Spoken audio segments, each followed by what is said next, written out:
Assalamualaikum warahmatullahi wabarakatuh. Perkenalkan, nama saya Martiza Fitri Mulyani dengan NIM 2101635 dari Prodi Pendidikan Bahasa dan Sastra Indonesia. Tujuan dibuatnya video ini adalah untuk memenuhi tugas pada mata perkuliahan pengantar psikolinguistik dengan dosen pengampu Ibu Dr. Randa Ermawati Arif MPD. Baiklah, saya akan menjelaskan materi tentang gangguan berbahasa. Sebelum kita mengetahui lebih lanjut tentang gangguan berbahasa ini, tentu kita harus mengetahui terlebih dahulu apa sih yang dimaksud dengan gangguan berbahasa. Gangguan berbahasa ini adalah sebuah gangguan pada perkembangan berbicara atau terdapat kesusahan dalam berkomunikasi dalam kehidupan sehari-hari, baik itu dalam berbicara dan bahasa ekspresif. Jika seseorang tidak dapat berkomunikasi dengan lancar dengan baik ke sesama manusia atau ke sesama kita, maka dapat disimpulkan atau dapat dikatakan bahwa seseorang itu terkena gangguan berbahasa. Jadi, dapat kita simpulkan bahwa gangguan berbahasa ini adalah sebuah gangguan pada perkembangan bicara, di mana seseorang akan mengalami kesulitan atau kesusahan dalam berkomunikasi sesama atau mengalami kesusahan dalam berbicara. Setelah kita mengetahui apa pengertian dari gangguan berbahasa, selanjutnya kita akan mengetahui apa saja jenis-jenis gangguan berbahasa dan apa saja penyebab-penyebab terjadinya gangguan berbahasa tersebut. Secara garis besar, gangguan berbahasa ini dibagi atau dilihat menjadi dua kelompok. Yang pertama dilihat dari faktor medisnya, yang kedua dilihat dari faktor lingkungan sosialnya. Baiklah, kita masuk kepada yang pertama, yaitu dilihat dari faktor medisnya. Menurut Siddhartha pada tahun 1984, secara medis gangguan berbahasa itu dibagi menjadi 3 bagian lagi. Yang pertama, gangguan dalam berbicara, yang kedua, gangguan dalam berbahasa, dan yang ketiga adalah gangguan dalam berpikir. Baiklah, kita masuk kepada yang pertama, yaitu gangguan berbicara. Berbicara adalah suatu aktivitas motorik di mana di dalamnya terdapat modalitas. Jadi, gangguan berbicara ini dapat dikelompokkan menjadi 3 kelompok. Yang pertama yaitu gangguan mekanisme berbicara, yang kedua gangguan akibat multifaktorial, dan yang ketiga gangguan berbicara secara psikogenetik. Gangguan mekanisme berbicara ini biasanya disebabkan oleh adanya kelainan-kelainan. Contohnya kelainan pada paru-paru, kelainan pada rongga mulut, kelainan pada lidah, dan kelainan pada kerongkongan. Selanjutnya yaitu gangguan akibat multifaktorial. Contohnya yaitu berbicara serampangan, di mana seseorang berbicara dengan cepat sekali tanpa artikulasi yang baik dan banyak sekali menelan kata yang tidak dibutuhkan.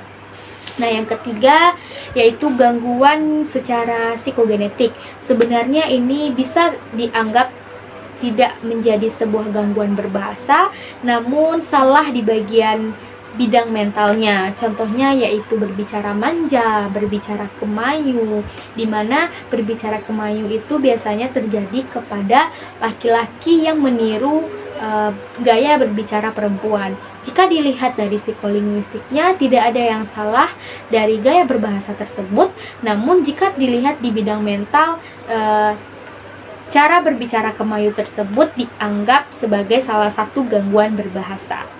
Contoh lain dari gangguan secara psikogenetik bisa teman-teman lihat pada slide PPT yang telah saya tampilkan, di mana di PPT tersebut telah tertera yaitu berbicara latah, berbicara manja, dan lain sebagainya. Kita masuk kepada faktor medis yang kedua, yaitu gangguan berbahasa. Gangguan berbahasa ini secara garis umum dibagi lagi menjadi 2 bagian. Yang pertama dilihat dari faktor medisnya, dan yang kedua dilihat dari lingkungan sosial atau lingkungan sekitarnya. Contoh gangguan berbahasa jika dilihat dari medis adalah orang yang kurang mendengar, orang yang bisu, dan juga autisme, adanya kelainan pada kromosomnya, dan lain sebagainya. Dan jika dilihat dari lingkungan sosialnya, yaitu sikap orang tua yang cuek, yang membuat anaknya menjadi pendiam, bullying di sekolah yang membuat seseorang menjadi takut untuk berbicara, membuat seseorang menjadi tidak mau bersuara, dan cenderung lebih memilih banyak diam, sehingga ia nantinya akan menjadi seorang yang pendiam dan memiliki gangguan dalam berbahasa. Kita masuk kepada faktor medis yang ketiga, yaitu adalah gangguan berpikir. Gangguan berpikir juga merupakan salah satu gangguan dalam berbahasa. Kita ambil contohnya kepada orang yang pikun. Orang yang pikun biasanya terjadi kepada orang yang telah lanjut usia. Biasanya mereka cenderung mengulang kata yang telah mereka ucapkan dan cenderung untuk mempertanyakan kembali apa yang telah mereka tanyakan, dan tidak jarang juga mereka melupakan arti dari sebuah kata.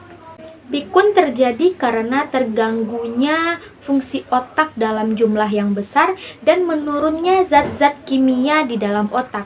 Pikun juga dapat terjadi karena depresi dan gangguan sistemik. Namun ini dapat disembuhkan meski peluang untuk sembuhnya kecil.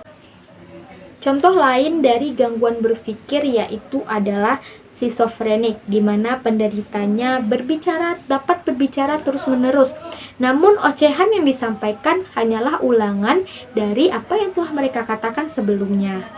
Kita masuk kepada faktor yang kedua, yaitu faktor lingkungan sosial atau faktor lingkungan sekitar. Faktor lingkungan sekitar ini banyak membuat seseorang mengalami gangguan dalam berbahasa, karena ini sering terjadi di lingkungan kita. Contohnya yaitu anak yang dibully. Anak yang dibully mengalami rasa ketakutan dan lebih memilih untuk diam, sehingga mereka tidak banyak berbicara, dan ini akan mengganggu mereka dalam proses atau perkembangan bahasanya. Yang kedua yaitu anak yang diasingkan. Anak yang diasingkan dan tidak ada seorang pun yang mengajaknya untuk berbicara, membuat mereka menjadi diam. Diam inilah yang akan mengganggu mereka dalam perkembangan bahasa yang sedang ia kembangkan. Kita masuk kepada penyebab gangguan berbahasa. Yang pertama yaitu hambatan pendengaran. Jika anak mengalami hambatan pendengaran, maka mereka akan sulit mencerna, memahami, dan menggunakan bahasa karena mereka cenderung tidak mendengar apa yang dikatakan oleh orang lain. Yang kedua yaitu hambatan perkembangan pada otak.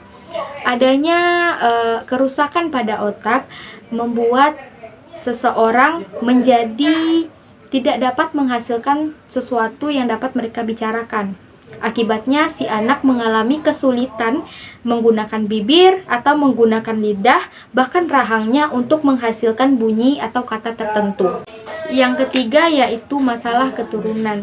Masalah keturunan sejauh ini belum banyak diteliti oleh para ahli, jadi dapat disimpulkan bahwa faktor keturunan ini hanya sedikit saja mempengaruhi penyebab atau gangguan berbahasa, karena dia hanya sebagai salah satu faktor yang mempengaruhi saja. Yang keempat yaitu komunikasi yang tidak baik dengan orang tua, dan yang kelima yaitu faktor televisi. Pada saat menonton televisi, anak akan lebih banyak menerima daripada mencerna dan memproses informasi yang masuk dari televisi tersebut. Belum lagi suguhan yang ditayangkan itu bahkan tidak dimengerti oleh anak-anak tersebut. Seringkali adegan tersebut sebenarnya adalah adegan yang traumatis, tetapi anak tersebut tidak mengerti, sehingga mereka hanya menerima tanpa mencerna apa yang sebenarnya mereka tonton.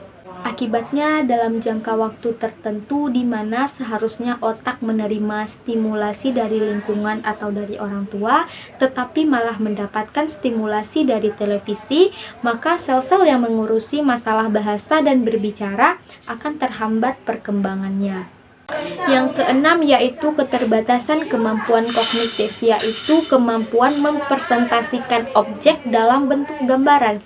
Jika kemampuan ini terganggu, maka gambaran tersebut tidak akan terbentuk. Kondisi ini biasanya bisa dideteksi sendiri oleh orang tua melalui kemampuan motorik anak. Yang ketujuh yaitu gangguan pervasif. Gangguan ini terjadi pada anak yang mengalami keterbatasan atensi. Untuk membuktikannya, tidak ada cara lain selain mendatangi para ahli di bidangnya.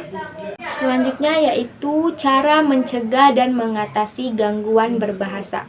Cara mencegahnya dapat dilakukan dengan fisiologis dan neurologis, di mana dokter akan memeriksa secara menyeluruh untuk mengetahui apakah keterlambatan tersebut disebabkan oleh masalah alat pendengaran atau pada areal otak yang mengatur mekanisme pendengaran bicara dan otak yang memproduksi kemampuan berbicara. Yang kedua dapat dilakukan dengan pemeriksaan psikologis. Pemeriksaan ini diperlukan untuk memahami fungsi-fungsi lain yang berhubungan dengan kemampuan berbicara dan berbahasa, seperti tingkat inteligensi serta tingkat perkembangan sosial ataupun emosional sang anak.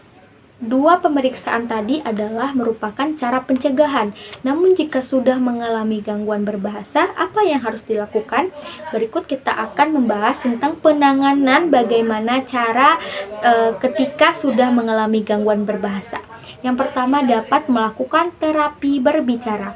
Terapi bicara biasanya menggunakan audio atau video maupun cermin. Tetapi bicara anak-anak biasanya menggunakan pendekatan bermain boneka, bermain peran, atau memasang gambar ataupun kartun. Sedangkan terapi berbicara pada orang dewasa melalui dua metode langsung, yaitu metode latihan dan metode praktik. Yang kedua, terapi oral motorik. Terapi ini tidak membutuhkan atau tidak melibatkan proses berbicara, tetapi menggunakan metode seperti melalui sedotan, meniup balon, atau meniup trompet. Latihan ini bertujuan untuk melatih dan memperkuat otot yang digunakan untuk berbicara. Yang ketiga yaitu terapi intonasi melodi. Terapi ini biasanya digunakan atau dipraktikkan kepada penderita stroke yang mengalami gangguan berbahasa. Biasanya intonasi yang di musik atau melodi yang digunakan bertempo lambat, bersifat lirik, dan mempunyai tekanan yang berbeda. Baiklah, dapat disimpulkan bahwa gangguan berbahasa ini bukanlah suatu hal yang kecil dan bisa dianggap remeh oleh orang tua maupun teman-teman semuanya. Baiklah, hanya itu yang dapat saya sampaikan. Semoga materi yang saya jabarkan bisa bermanfaat bagi teman-teman semua. Mohon maaf apabila ada kesalahan dalam menyampaikan kata. Saya akhiri, wabillahi taufiq wal hidayah. Wassalamualaikum warahmatullahi wabarakatuh.